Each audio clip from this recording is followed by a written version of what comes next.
Hello everybody, this is Nikki at Global Publishing. We're now going to be doing the Ask Ron for the Gold Club Weekly, October 12th for this week's Gold Club. And this afternoon we have Ron right here, live and well. Alive anyway. Okay, so the first question is from Mitch Hell. Do we know where Mitch is from? He does not state where he is from, and he has a list of several questions. All right, how many times I got to tell you guys to tell me where you're from so that I can make sure that my answer reflects on the state you live in, because sometimes they do. All right, go ahead with Mitch's. Okay, Mitch's first question is, can you do, meaning you, Ron, a real life video of you doing a wholesale deal, just like you did with the Axe program? Wally, Mitch, I wouldn't know what to put on video because we don't talk to anybody. It's all done by email today. You get it under contract. You send the buyer's list the location. You tell them what you want, and they send back, tell you what if they want it, and you send them an assignment, a contract. I don't know what you want me to put on video. There's nothing to video, really, except me doing an email, which I don't do, so nothing else to video. You're making it too complicated, Mitch. It's just not that hard to do. I mean, that's it. Put it under contract, send to your buyer's list, take whoever wants it, get an assignment contract, get a deposit, send it over to your attorney or your title company to close it. All right, next question. Question number 2, again from Mitch. How much longer are you going to be teaching us students? Until I quit. Next question. From Mitch again. How long did it take you to become a millionaire?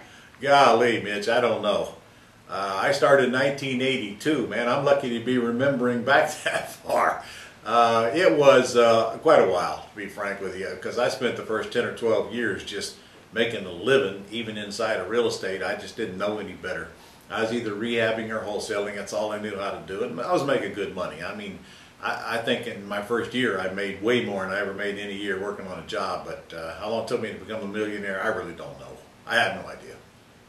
All right. A lot longer than it would take you if you put your mind to it and come let me train you and get going on it. Another question from Mitch. Boy, Mitch is full of them today. Yes. All right. What is your favorite direct mail marketing method? Direct mail. Direct mail is my favorite marketing method. Putting letters in the mail and actually putting something tangible in front of people. This internet thing has taken over, but there's a lot of downsides as well as the upsides. And putting something in the mail that people can actually read still has its place and still performs well for us here at Global. All right, final question from Mitch. What's best in this economy, the sandwich lease option or Axe? Yes. Mitch, it's not which is best, it's which one applies to the deal that's in front of you. I would much rather stay in it on a lease purchase or sandwich lease because I keep getting money every month, but that's not always applicable.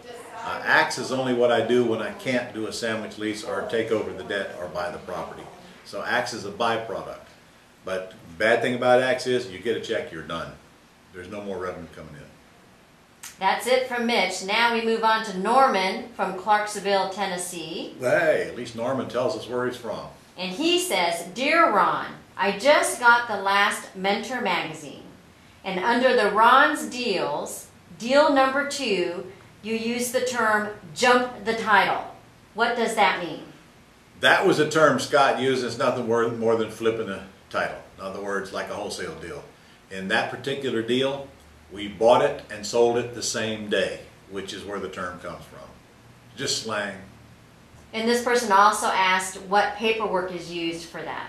We had a purchase and sale agreement to buy it and a purchase and sale agreement to sell it, and the attorney did all the rest. All right. Now we move on to Raquel, who does not tell us where she's from. And she has a big involved question about auction bidding. Okay. First, she says, First, let me say thank you for opening my mind to the wealth of information you know and teach. You are welcome. I don't have to tell you I am green at all of this, and I'm afraid of making big mess, which I cannot afford. Okay. I have been going inside various auction websites and found everything you said about them to be true. The part I'm stuck with is that when I find a house I can bet on, they all say they don't guarantee clear title on any of them. There are foreclosures, by the way.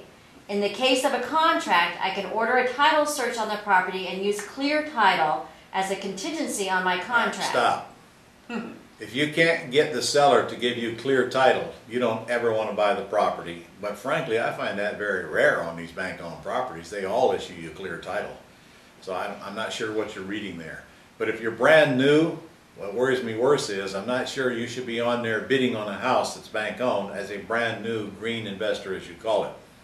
You probably should come let me train you first and let me show you how to do this without using any of your own money or any of your own credit before you make one of those mistakes that you're afraid of. Buying bank-owned properties with no previous knowledge could easily lead you into making a mistake. You haven't been told what to buy or how much to pay and the minefields to look out for. So I would stop thinking about bidding on auction properties right now and start thinking about getting a little bit of training on getting into the pretty house side where you have no risk, no money, no private lenders, no credit needed, and just take time to let us show you about how to do that. Lease option, sandwich leases is great, Axe is great. None of these things require any of your money. So let's start where I know you're safe. And in fact, maybe you could make an appointment to get into the Jacksonville boot camp before we fill up here in December. Because guys, we are going to be full in December. I've already issued the order that we can't even take any more repeats because we're so close to being full.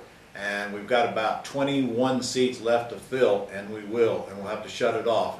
And then we'll put you in the next one in February in Orlando. So if you intend to come see me in Jacksonville, and let me train you for 4 days while you're eating at the best restaurant in town, you better get the booking right away. Okay? All right, final question is from Sheila. Hey Sheila. She has a question about control without ownership forms. Doesn't say where she's from, right? Does not say where Sheila is from. All right. Okay, she says, there is a house down the street from me and has been up for sale by owner for several months. Got it? They have recently come down $10,000 from the initial asking price. Sheila wants to put the house on contract for 30 days and conduct an open house. She says she never wants to assume ownership of any type. And she always has success in open houses, and they have never had an open house on this property. Sheila's take will be the difference in their bottom price and the selling price. All right, Sheila, you got some problems with this. Number one, you can't do any of this until you have a contract to buy or lease purchase the house, because if you do, you're acting as a realtor without a license. So that's step one. But since you've given me no numbers, I can't comment on this any further. I want to know if you're going to make money doing all of this. Doing the open house is one thing, but if you can lease option this house from the seller and then find a lease option tenant buyer, you don't need to do an open house for that. Not saying you can't, but you don't need to. If your seller wants all cash for this property, it's likely that they're not going to sell it cheap enough to make